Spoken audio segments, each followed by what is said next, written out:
চলো সিস্টেম কি মা কি ফাড় দেंगे। আমার চাচা ভাই সাইন দেখো, তোমরা সবাই জানো কম বেশি সবজি কিনতেছে।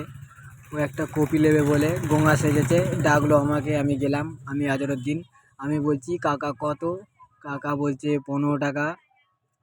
ও আবার গঙ্গা সেজে আমাকে বলছে করছে, আমি বোঝানোর জন্য পকেটে হাত দিলাম, কিন্তু আবার আঙুলে দেখালাম 15 টাকা। ও বলছে না লোবো না, বলছে 10 টাকা হবে কি।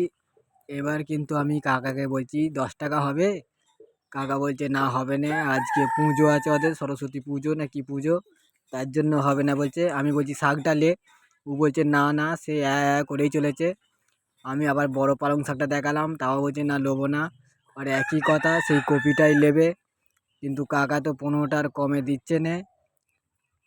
কাকা আবার অন্য খদ্দের ছাড়ছে, ও সেই করেই চলেছে, আবার আমাকে বলছে। আমি বলছি এইটা লে এইটা, ও কিছুতেই নিচ্ছে না। বাজারে সবাই আমাদের মুখের দিকে তাকিয়ে আছে। কাকাকে আবার বললো, কাকা বললো একই দাম 15 টাকা, এটার দাম পালং শাকটার দাম বললো 5 টাকা। ও বলছে না, আমি বললাম 3 টাকা দেবে কি দেখা।